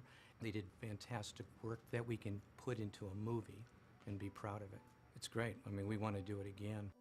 The studio is their first step into the professional world, the first step in their new careers as digital artists. The whole purpose is to get the students out into the real world. We all have the same dreams. We want significance, dignity, and purpose with our lives. We have an opportunity to give those 3 words to every single student at this school who will actually be able to go out and participate in the dream. This is my first full-time, full-paying job. I primarily work in After Effects. I learned After Effects at Exceptional Minds. It seemed like a good place for me to fit in because I was interested in animation. Right from the first day that Nicky set foot in our company, he was producing work for us. We saw what level of professionalism is being instilled in them from the very beginning. This was the first opportunity where Nicky could combine something he loved to do with something he was really, really good at that could eventually lead to employment. When we first met Kevin, he was working at a supermarket bagging groceries, and they said he would never amount to anything else. I work at Stargate Studios, and I'm a junior compositor. I mainly do like rotoscoping right now, and I'm still learning. I think that you find great talent in the most amazing places. The students at Exceptional Minds have had a fair amount of training to get them ready for the visual effects environment. If it wasn't for Exceptional Minds, I might still be at the supermarket, and I might be living at my parents' house. Everything's changed. Nicky has purpose. It feels like I'm a member of society now.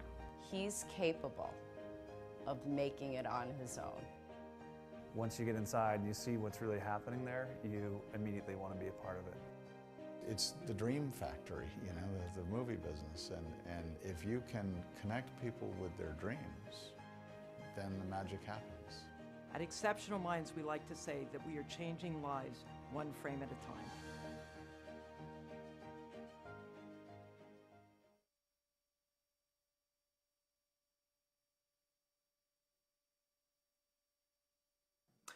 Welcome back to Autism Live. We have joining us in the studio right now Dr. Andrea Mills. She is, now I'm going to mess up your title. That's all right. At heart, you're a chiropractor, but not just any chiropractor. You're a children and family chiropractor. Yep. I'm in the neighborhood? Absolutely. And owner and practitioner at Restoration Chiropractic. Yes.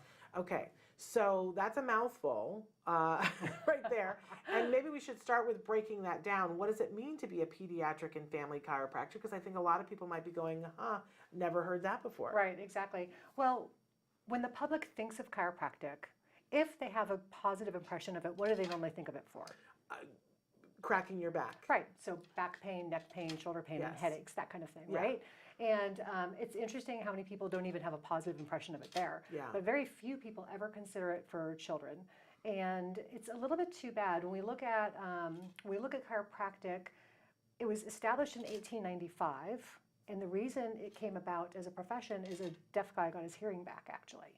So really? Yeah. And so chiropractic from the very early days was really about whole body function through making sure that the nervous system is communicating properly to the body. So making sure that that brain-body connection is working at its optimum, because when the brain-body connection is working, we know that the body is really designed to be healthy, right? Like if you cut your finger, you expect it to heal. Right. So if that brain-body connection is working properly, the body can do amazing things. Okay, I just want to say nobody has ever explained it to me that way before. I Okay. was just saying to you that when I was a teenager, my mom would take us to a chiropractor, and the first one that she took us to would literally throw me all over the table and be making all these noises and things, but I would get off the table and feel like angels singing. I said, whoa, because I felt better, and not just my back, everything felt better. I felt clearer, my brain felt clearer, everything felt great. So that makes a little bit more sense to me. I didn't think about it as being anything other than spine alignment. Well, and it is spine alignment, but why are we doing it? We're doing it because we're affecting that nervous system as a whole. It's funny, people think of the spinal cord like a USB cable that plugs into the brain, right? Yeah. But it's not. It's an extension of the brain. And it is the conduit for every message from your brain to every single tissue cell in your body. So then, when you look at the spinal anatomy, there are nerves that synapse with the spinal cord, and if there's a misalignment of that spinal segment, it can actually affect how those messages are going from the spinal cord to the nerve. And then that nerve takes all of those messages to your body parts to keep you alive, right? And so what happens if those messages are cut off? Well, sometimes it's super dramatic, like, oh, I've got sharp shooting pain down my arm, right? But sometimes it's not dramatic. Sometimes it's like we turn these lights down 1%. Yes. And we don't know it. Right. And then next week we turn them down another %, and we don't know it. And then the next week we turn them down another %, and we don't know it. But in 50 weeks, we're like, how the heck did it get so dark in here? Yes. Right? And so when the body has that kind of dysfunction where it's very slow and insidious, the person doesn't recognize that it's happening, and all of a sudden they're like, why do I feel so bad? Wow. So what we're looking at when we're looking at children is sometimes because of the birth process, the top two bones of the neck can get misaligned because of the birth process. Think of, a child is coming down the birth canal, head comes out, what do the doctors do? They turn. Grab it and pull. Yeah. Right? C-section, what do the doctors do? Grab and pull. And so it can create a misalignment of the top two bones of the neck, which can then impact spinal messages all the way down. Wow. Right? Okay. I think, though, like if we want to really get someplace here, we have to address the fact that people are afraid sometimes. Of course they are. They're afraid because there's a noise that happens. There can be. And sometimes, and sometimes, I can remember the first time someone did the thing where my neck cracked and there was sort of a sharp movement and I was like, what just happened? Right. I don't normally let people touch me that way. Right. And to take your baby and go, yeah, do that to my baby. I can hear people going, I'm not sure. Well, the first thing you need to know is we don't do that to babies. Okay, the way their anatomy is, you would never want to do that kind of emotion. And honestly, I don't typically adjust that way anyway. There's many techniques for adjusting. So, people associate that rotation move with chiropractic, but that's not the only way to get the job done. Okay. Certainly, it's not my favorite way to get the job done. I just don't think it's as specific. And with a child, because their anatomy is not fully ossified, like it's so much cartilage still, they haven't turned completely into bone, we need very gentle pressure. Okay. So the way, give me your hand, the way you would adjust a baby is no more than you would test the ripeness of a tomato, right? And I'm very sensory, you guys, and that's nothing. It's nothing. That was great. It's very, very gentle. Okay. So we would never do that to a baby. Okay. Yeah. Well, I don't know about everybody else, but I'm like, gee, I want to know what insurance you take. Right? Doesn't everybody want to go to her right now for yourself and for your kids? And the truth is that when I was younger, I don't think, because I'm old, I don't think that my mother was having our chiropractic done through insurance. I don't think it went through insurance back in those days. Yeah, maybe probably didn't. When the horse and buggy days. But now a lot of us have insurance that it covers chiropractic.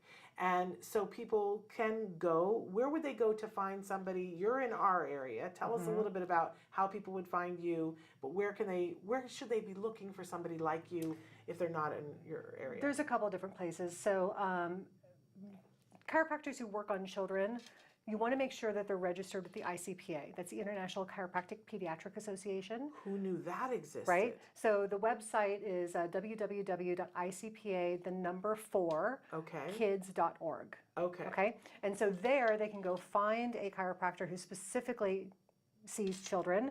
There's additional trainings that the ICPA puts on so that we're, well versed in handling kids from birth on up. So that'd be the first place to look. I'm going to have you say that website again Sure. slower. www.icpa4kids.org. Okay. Okay. ICPA4kids.org. Okay.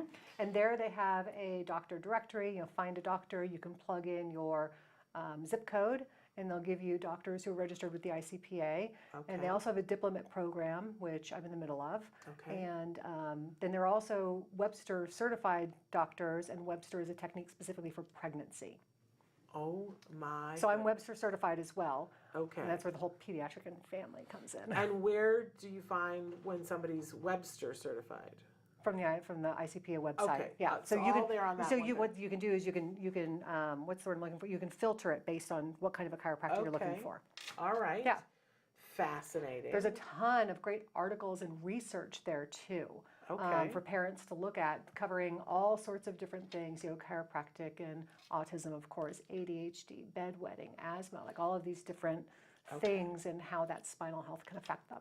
Well, let's talk about that. How can spinal health help all the things that you just listed? ADHD, bedwetting, autism. How do those things interconnect? So let's go back to how the body communicates. Okay. Right? The brain controls everything, and how it sends messages is down through the spinal cord. And then those messages synapse with nerves, and those nerves take the messages to the end organ. Misalignments of the spine can actually create either pressure on the nerve or nerve interference where the messages are not getting through to the body part properly. So maybe that body part is not functioning 100%.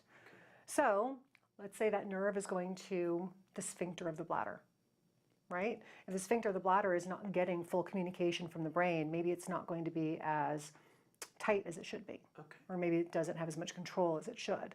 And so the thing is, we can identify that there's nerve interference, but we can't identify how that nerve interference is affecting the body. Does that make sense? That does we make understand, if we look at these different spinal levels, we understand where those spinal levels innervate in the body, but it's very hard for us to say, exactly what's going to happen.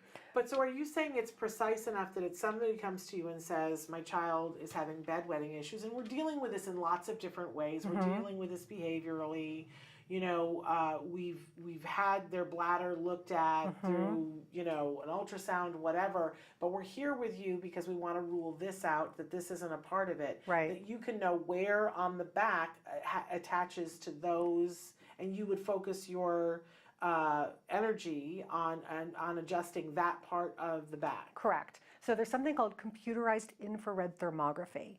So I don't know if you've ever... It's a whole thing, right? Rabbit hole here, folks. Like, back it up. Okay, so let's computerized infrared thermography. So you know those infrared thermometers that chefs use to test the temperature of food? Okay, so it's kind of like that, but a little bit more scientific. So let's take it way back to Hippocrates. Okay. When he was trying to find out if somebody was ill, sometimes what he would do is he would put mud on the spine of the person, and one side would dry faster than the other. Interesting. Because it was hotter. And so he would say, we need to look at what's going on in these areas, okay? So the reason for that is because the way the autonomic nervous system controls the blood vessels to the skin around the spine is the exact same mechanism that it controls the blood vessels to the organs and glands at that level. And so we're really looking at autonomic nervous system function, all right?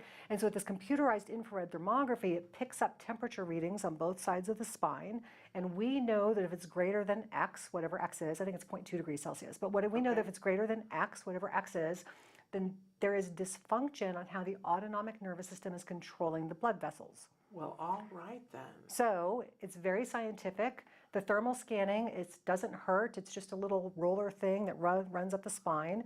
And we can literally scan these kids and we can see where the heat is. And then if we look at those spinal levels, let's say it's around, T12 or L1, we can look at that person's symptoms and see if there are symptoms that correspond with those spinal levels. Okay, well, I've been to the chiropractor many times in my life, and I don't remember anybody ever taking a temperature of my spine before. Yeah. And I'm asking you guys, have you had this happen? Is this only certain chiropractors have this kind of technology and others just don't waste time on it? Yeah. Because they can't afford it? What's the thing It's here? a little bit newer. I mean, it's been around for a while, but it is a little bit expensive to get. Okay. But I feel like if you're working with children, you need to have something objective to look at, because you can't feel the spine and really determine what's going on with And that often child. they can't say it hurts here. Exactly. Or this, I can't control when I pee. They don't have the language to be able to say that. On the spectrum or not on the spectrum. Right, especially But the nonverbal kids, yes. right? So it just gives us a way to objectively measure. And it's interesting because, a lot of chiropractic's detractors will say, oh, there's no science, which is just absolutely not true. There's a ton of science. Yeah. And so this particular piece of equipment was developed out of the science, showing that the thermography, the temperature difference on the spine really does relate to organ function. Wow. Yeah. Okay. It's pretty cool, isn't it? It's very cool, Yeah. But I'm a little angry because I have taken my son to the chiropractor, and nobody's ever used that on him either. So No. that's making me a little bit. But you also have to look at results. Like if you take someone to a chiropractor and they don't use it, but you're still getting good results, then does it matter? Well, but maybe there's stuff we still don't know. Perhaps. Do you know what I'm saying? Yeah. Okay. Yeah. But in any case, now we're all going to go to that website and get our people through there. Yes. And then hopefully they will know about some of this technology, or we'll go get some mud. Yes. And put it on your back and see which side dries faster. That's right. Yeah. All right. When there's a will, there's a way. Right. Okay. So, but then let's talk specifically about autism. Okay. So, what in the spine connects to autism? Everything. Everything. Yeah, well, Okay. that makes sense, right? So, without getting too deep into the neurology, what happens is when you look at the sensory information going into the body, the health of the spine can actually change how that person is perceiving and adapting to their environment. And it has to do with disafferentiation, which is just a really fancy word for improper sensory input is getting to the brain. Now, the brain does not grow in a vacuum. It grows and develops based on its interactions with the outside world. And a lot of times when there's a misalignment in the spine, it will actually throw the person into a fight or flight sympathetic state. Okay? So now imagine your neurology is shoved into this fight or flight state. And you're perceiving the world through that lens of fight or flight. How might you behave? Well, you might be running away from things. Right. And that running away might be literally your feet going away, or Right. it might mean kicking somebody or hitting them to Or you get might- away, to right. get out. Or you might be aggressive, or maybe you're Yes. biting, you're fighting, right? Yes. Okay. And so what happens is when we do the adjustment, it will literally take the person out of that fight or flight response and put them into a more resting, healing, and restoring. And so it just helps balance out that autonomic nervous system into more of a balanced state. And so what we see is generally within the first, I usually do a re-exam every 12 visits, but by the end of the second re-exam, we're starting to see changes in their autonomic nervous system. And again, we can measure that. And that's because you're reopening the communication between the spine and the brain by removing whatever obstacles have created themselves. Exactly. We're just improving that brain-body connection by removing interference at the spinal level. It's just so fascinating and mind-blowing. It really is. It's great. So what kinds of things have you seen in your practice to give people some hope of some differences that you've seen in kids? Okay. I've seen kids with ADHD. I literally have this one guy, when he came to me, he was bouncing off the walls. I have a couch in my waiting room, and he was like literally boing, boing, boing, boing, like around the office. We've got people watching. Yeah, and have their absolutely. kids that do And this. he calmed down relatively quickly. I'd say within 2 months, his mom noticed a huge difference. We typically see improvements in children's ability to focus. I've seen children with chronic ear infections go away.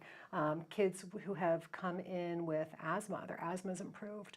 Obviously bedwetting, something that we see. So, really, we're not working specifically on those particular ailments. We're just improving that brain-body connection so that then the body can regulate itself. And you talked a little bit about, you reevaluate after 12. Tell us a little bit about, so you come in for the first appointment and you do evaluation to see what it is that you're going to be working on. And then how long typically are appointments, and how many appointments do you usually tell people, look, this is how much time it's going to take? Is it different for every patient? It is different. It really depends on how bad the nervous system dysfunction is. So if there's mild to moderate nervous system dysfunction, it might be 6 to 18 visits. I mean, I just don't know. Okay. It's hard to say. If it's more severe dysfunction, we're going to be looking at longer care plan. Some of these kids, they got that misalignment is called a subluxation. Okay. And they got that first subluxation at birth. So if a kid comes into me and they're 8 and that subluxation's been there for 8 years, it's going to take a little bit of time to get that structure to recognize the new normal. Think of braces on the teeth, right? Yeah. It takes 2 to 3 years to get the teeth to change, and then you have to wear a retainer or they go right back. Right. So the soft tissues around the spine are similar. Okay, so, and when people are bringing in a child, is it a thing where you come in once a week and it's a half-hour appointment, or is it 3 times a week and it's an hour each time? So, kids, especially kids on the spectrum with neurodevelopmental challenges, they have so many activities between ABA and OT, all this stuff. So I always tell the parents, look, we're going to make it work around your life. Twice a week is ideal. Okay. But if they can't do twice, once a week is okay. And what I say to them is it's kind of like going to the gym. If you're going to go to the gym once a week, you can expect slower results than if you go twice a week or 3 times a week. I typically don't do a 3-time-a-week schedule just because my demographic, moms and kids, they're too busy. Okay. But with maybe a chronic pain practice, they might do something like that. And is it a half an hour? Is it 15 No, the minutes? first visit is between 30 minutes and an hour, depending on what we need to do. And then after that, you're in the office maybe 10 minutes. Fascinating. It's interesting, isn't it? It is interesting because I think a lot of people, there are already a lot of people who have looked at this and said, this makes sense to me, and they're included in their practice, but I think a lot of people don't. I have taken my son to a chiropractor, but it was later when he was done with ABA. Okay. And I have to be honest that particular chiropractor made it so difficult for us. That's too They bad. personally made it difficult for us through a lot of different things. And I know that insurance has changed, and but it was so difficult that we said, enough, stop. Although my son loved it, felt better, and I'm just thinking, low self-esteem, bad mom at the moment, because I'm like, I should have kept up. I should have gone on to another chiropractor. I should have, said to the chiropractor, do you understand you're making this difficult? Right. Do you understand that your staff is making it difficult? Yeah. And they did. That's Man, too bad. They just really did. So I love that there's a website that people can go to look and see that their people are certified. Absolutely. I think that's wonderful. For people who are here in California and who now are in love with you and want to come to you, do you have room in your practice to take on more people, Yes. first of all? And how can they get a hold of you? So my office is in Calabasas. I'm across, only if you're local will you get this reference, but I'm across and just a little bit north of Sagebrush Cantina. I know exactly where that is. Exactly. So I think you guys have my website and my phone number, and people can reach out to me either way. Traven, do you have the website? Have you been putting that up? He does. It's right there. Awesome. RestorationChiroSFV.com. Correct. Some people listen to us on iTunes. Okay. So I just want to read that again. Restoration Chiro, CHIROSFV, I assume for San Fernando Valley. Right. .com. If you want to get a hold of her, because I am not, for some reason, able to get your questions at this time, and I don't know why, but that's what it is. So your practice, then, lots of different types of people coming in, I'm sure with lots of different types of questions. How young is too young? In the womb? Because you do for the maternity. Yeah. The reality is if a pregnant mom delivers her child and she can get to the office on the way home, when the hospital releases her, that'd be ideal. And again, it's just, we just check the child to make sure there is no nervous system interference. If there isn't, good, no adjustment, we're done, right? But if there is, let's do a very gentle adjustment to make sure that that child goes home with that brain-body connection in full force so they can grow and develop with no interference. Okay.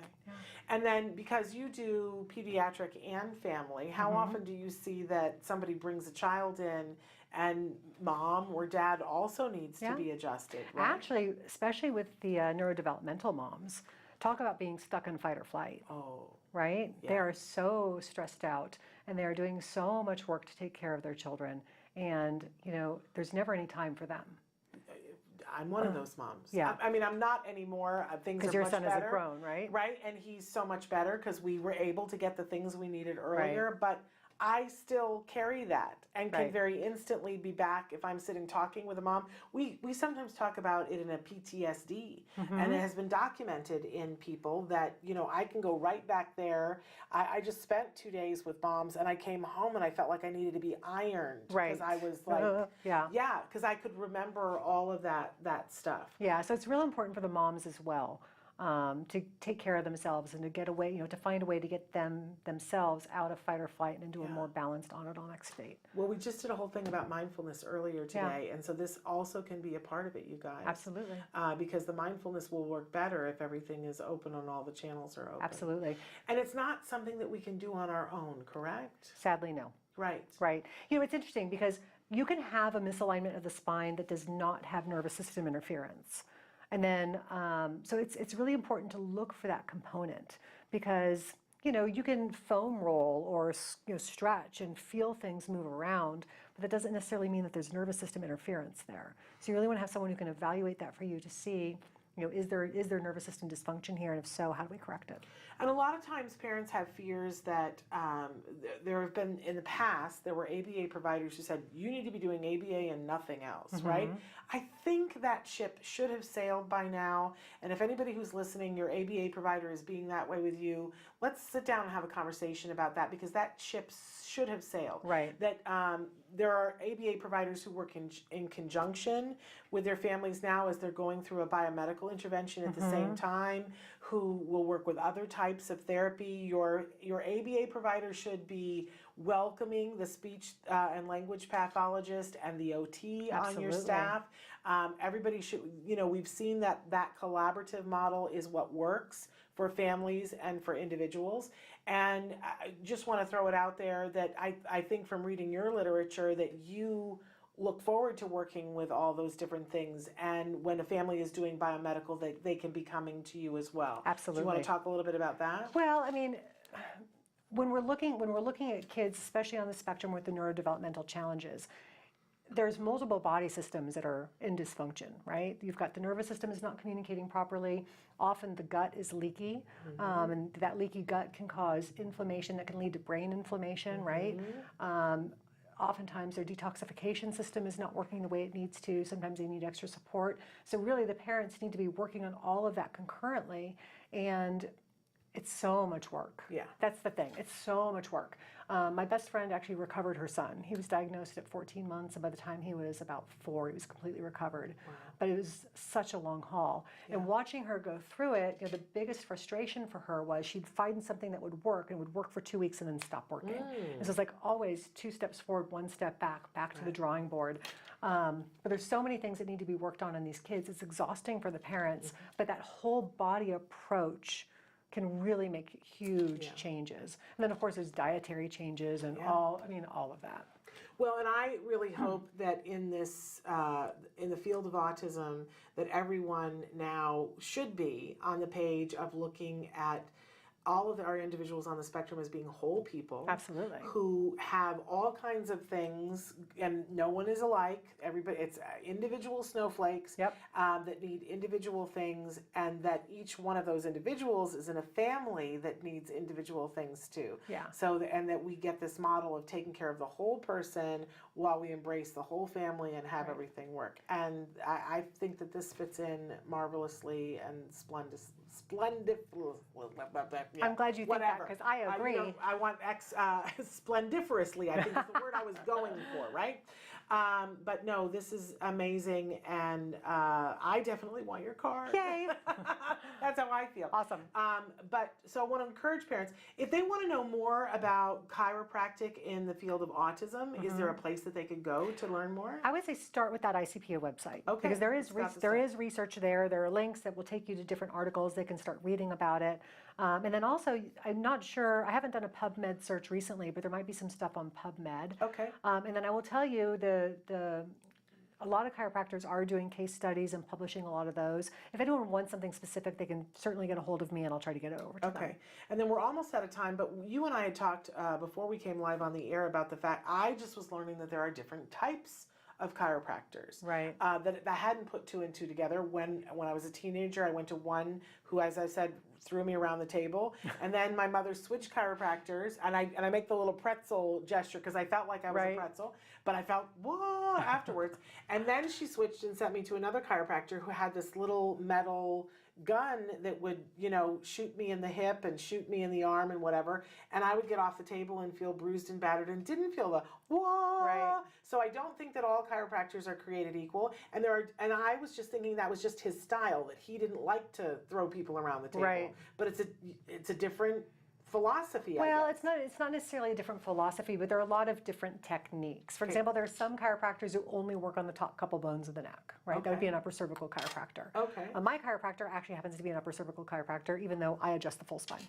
And it's just because of my unique, I had a major injury when I was 18, so just my unique health history. So the chiropractor that you go to just works on your top upper two bones spine. of the neck, right? Okay. But I've had full spine chiropractors most of my life. Okay. I think it's not so much, there are different philosophies, and it's a little bit too bad. Chiropractors have made it very confusing for the public. If you look at the original philosophy back in 1895, it was let's adjust the spine to allow the nervous system to communicate properly to the body, keep that brain-body connection going well. And unfortunately, so many chiropractors have turned into musculoskeletal specialists that don't focus on that brain-body connection so much anymore. Maybe that's exactly what I see. And honestly, insurance is part of the reason that happened. Okay. Because what happens is when you bill an insurance company, you have to give them a diagnosis code, and the diagnosis codes that chiropractors were given were sprain and strain of the spine, or muscle spasm, or right, those kinds of things. So there's nothing on the code that says what.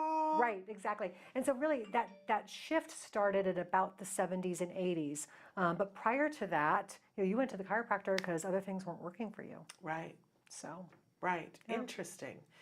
Okay. Well, this has been so exciting having you on here. Thank you. I really appreciate coming on. I'm so grateful for the person who referred you. Let's say all the websites again, and say that the name of your practice is Restoration Chiro. Restoration Chiropractic in Calabasas. Okay. Yeah.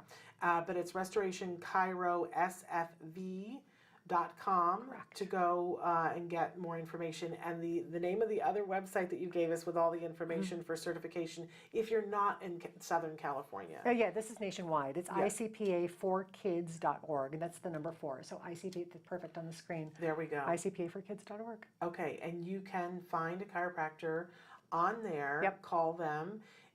Should they, when they call, should they say, are you familiar with working with autism, or are there questions they should ask? There's almost always a link to the person's website, to the practice website. And so I think you should go there and then call the doctor. I always offer a free consultation. I'm not the right doctor for everybody. Some people like me and some people don't. I know it's shocking, right? That is shocking to me. I don't like them, whoever doesn't like you. But not everybody feels like we're a good fit. And so I think it's really important to call the office you want to go to, set up a consultation with the doctor, and just make sure it's a good fit. And I would add to that too, before you go, have the conversation about what insurance do you take, and how do you do insurance, and how do you do billing. Absolutely. Because that's the thing that the doctor that we went to, that just drove me absolutely batty. Yeah. I understand that insurance is weird and different, and been made weird and different, and every year in January they change it. Right. And that is just crazy town. It is. I get that. I totally do. But if I'm coming to do a service, I need to know how much is going to be my responsibility. Absolutely. And I feel that that is a reasonable and rational question to ask. How much is this going to cost Right. me? And to be told, we don't know, but we'll bill you. Of course we know. I mean, the reality is if you don't know, wouldn't find out. Right. You wouldn't go on vacation without figuring out how much it costs. And this is what I said to them. Yeah. And they were like, they couldn't tell me. And then they said it'll be somewhere in the neighborhood of this and that. And then when I got the bill, it was somewhere in the neighborhood of another neighborhood that has gardeners and swimming pools. You thought it was going to be the bad part of town neighborhood. You know, I mean, literally what they told me was it'll be somewhere between $12.50 and $27.50 for my insurance copay for the thing. And then it was $125 per visit. Big difference. And they waited to bill me after 10 visits. That's a big difference. And when I said I have a problem with you, right, was, well, we're not going to talk to you until you pay the thing in full. Right. I will tell you the problem with children and billing insurance is, again, let's go back to those diagnosis codes. Right. You know, they want to see things like headaches or back pain or some sort of a strain. Most kids don't have that. Yeah. So it's very difficult to bill insurance when you're dealing with kids. So ask up front. Ask up front. Most kids are on some sort of a cash plan. Most chiropractors do make it affordable. Okay. Yeah. Well, that is so fabulous to know.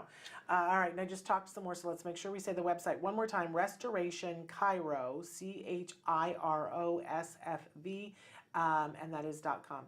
We are totally out of time. We're going to be back next Wednesday. I'm not sure, but I think we have Dr. Doreen Grandpichet next Wednesday, plus a full Let's Talk Autism with Shannon and Nancy. I thank all of you for the privilege of being with you.